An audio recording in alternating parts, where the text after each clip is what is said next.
U Beogradu je održana najveća konferencija u jugoistočnoj Evropi posvećena kriptovalutama i blockchainu.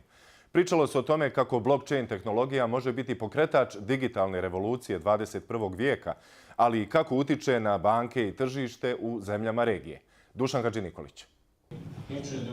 Učesnici kriptokonferencije iz više od 20 zemalja došli su u Beograd da čuju najnovija kretanja u kriptosvetu. Veliki broj domaćih posetilaca možda je i iznenađenjem ukoliko se uzme u obzir koliko se malo govori o kriptovalutama i blockchainu u široj javnosti. Pojedine srpske kompanije su pak s novim trendom dobro upoznate. Mogu za zadovoljstvo da kažem da nismo na početku. Postoji veliki broj kompanija koje se bave blockchain developmentom.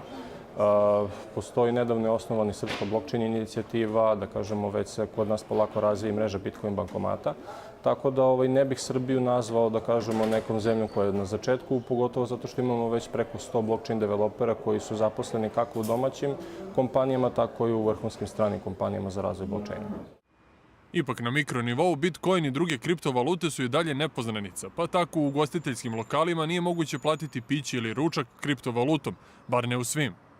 Dosta ljudi su nesigurni zbog cena. Trgovcu nije, da kažemo, svejedno kada prihvati Bitcoin kada je bio 9.000 i sada pade na 6.500-7. Ali jednostavno, da kažemo, postoje sa druge strane sistemi koji vrše momentalnu konverziju, tako da onda opet ne predstavlja problem. Svakako je to još uvek na početku i, da kažemo, u Srbiji ima tek negdje otprilike oko 20.000 ljudi koji zapravo koriste kriptovalute, tako da je to još uvek vrlo mali broj da bi bilo nekog većeg interesovanja za neku širu primjenu.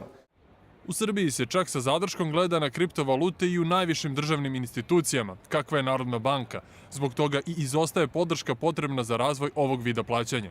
To nije slučaj sa drugim evropskim zemljama u kojima su uprkos početnim otporima ove vid trgovine odomaćuje, pa se donose i zakoni koji omogućuju trgovinu kriptovalutama.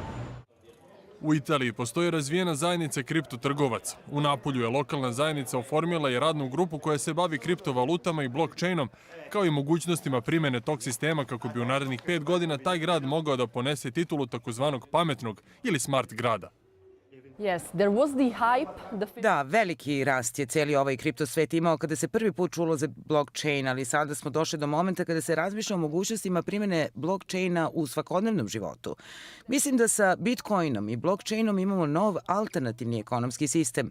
To je veoma važno. Moramo biti zahvalni Satoshiju Nakamotu, jer blockchain je stvarno moćan, ali tek smo sa Bitcoinom započeli novu, ali zaista novu eru. Bitcoin, we have started really another era. U regionu za kriptosvetom ni malo ne zaostaje Slovenija. U Sloveniji se sad, mislim, ima puno, znači i ICO-a i ljudi koji se bavio sa cryptocurrency-om.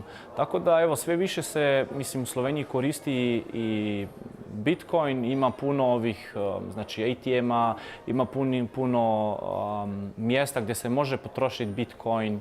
Tako da, evo, u Sloveniji, ja mislim da je jedan takav i europski hub gdje se to puno razvija. Čak i vlada Slovenije, za razliku od Srpske, prepoznala kriptovalute kao nešto vrlo korisno, u šta i država mora da se uključi na svaki način. Da, ja mislim da sve ide u ovu smjer da i vlada i premijer Miro Cerar, svi to potpiraju sad i na neki način ima puno potpore sa strane vlade. A to što sam rekao prije, ja mislim da ovo sve je došlo do toga jer ljudi su primjeli cryptocurrency i znaju da tu je neka budućnost, tako da sve ukupno ide. Ja mislim da je na nekom zaista visokom nivoju. Blockchain i kriptovalute, prema oceni mnogih učesnika, predstavljaju budućnost i alternativu trenutnom finansijskom sistemu. Bez obzira na to, u Srbiji se neće ubrzo desiti da ovakvi Bitcoin bankomati zamene one konvencionalne.